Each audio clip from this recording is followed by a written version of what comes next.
So, welcome everyone at the ABR Festival. Let me give you a quick spin round. It's big. Right, MTV, welcome to my crib. Let me show you my whip first. Trusty Triumph 400. We're in Lamborghini green, obviously, with the obligatory gas bag. Additional water on the back, look at that. Now, welcome to my crib. This is where the action happens. Obviously, cot bed, sleep mat, snowpack sleeping bag. There's my phone on charge. There's my old man Specs. And then here, look at this. We've got oodles of wardrobe space. It opens and it closes. Bag for dirty trainers. The hat, gloves, riding kit. It's all here. It's all here. Right then. Mustn't forget my Crocs that my daughter bought me. Complete with motorbikes. Look at that. Right, let's go meet the homies. One of the homies has disappeared. Steve, and hiding over there is Tim. Obviously this is their cribs. All set up with the brews. Ultimate luxury. Ultimate luxury. And the whips. A pair of Himalayans. So MTV, I hope you enjoyed that. I've got some noisy neighbours. Let's go see what's going on.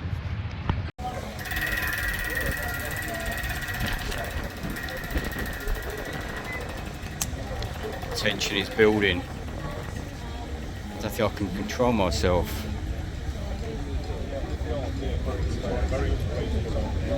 A key ring. Well done, Tim. Apologies for the lack of audio. I felt a bit of a bell end putting a microphone on and wandering around.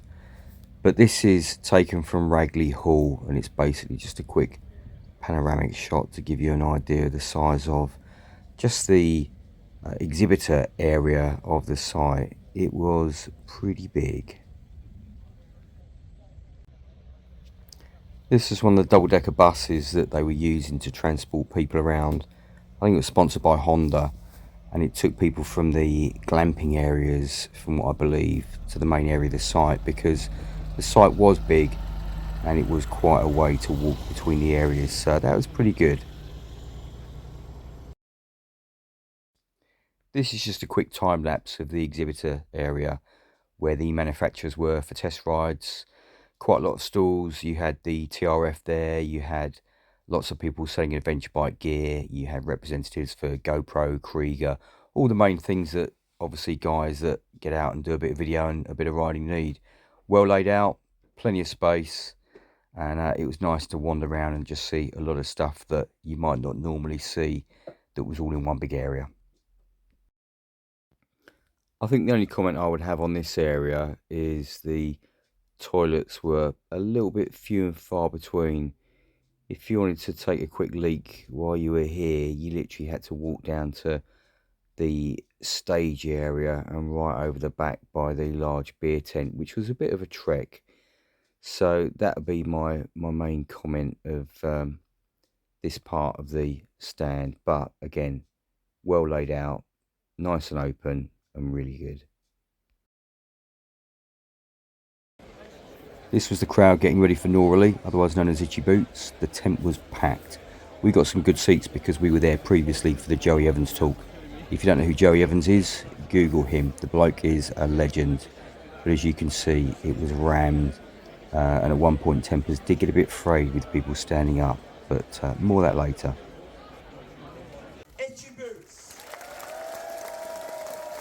This is Norley arriving on stage to obviously great applause. Towards the end of the vid, you'll hear a little bit of shouting of sit down, etc. I did cut the video off early there because no one wants to hear that sort of bickering, arguments, whatever. But obviously people wait for a long time, and other people did come in and then stand up right in front of them, which we shouldn't really do. This was a great idea. The fire trucks get pretty dusty, so they had these tankers going around and spraying them to keep the dust down. The water did smell a bit funky though. I'm not quite sure where it came from.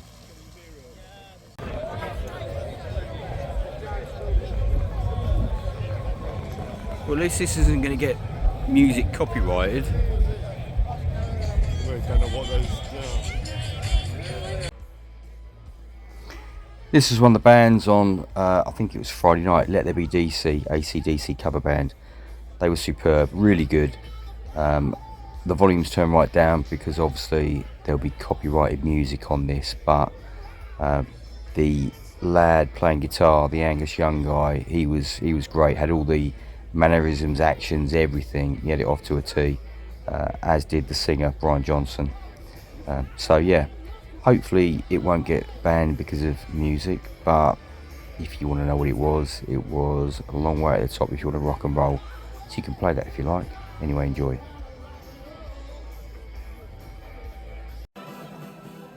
Friday and Saturday night, Bridgestone tent turned into the dance tent, rave tent, whatever you want to call it.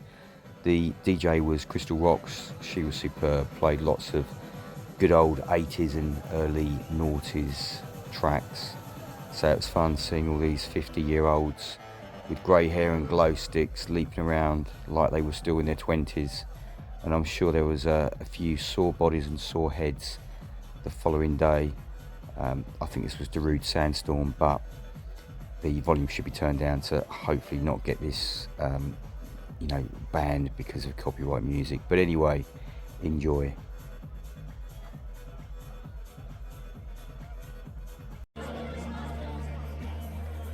Saturday night, back to the Bridgestone tent, Crystal Rocks, with lots more 50-somethings doing their thing, thinking it was the 90s again, but it was a great night, highly recommended.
Right then, ABR Festival done.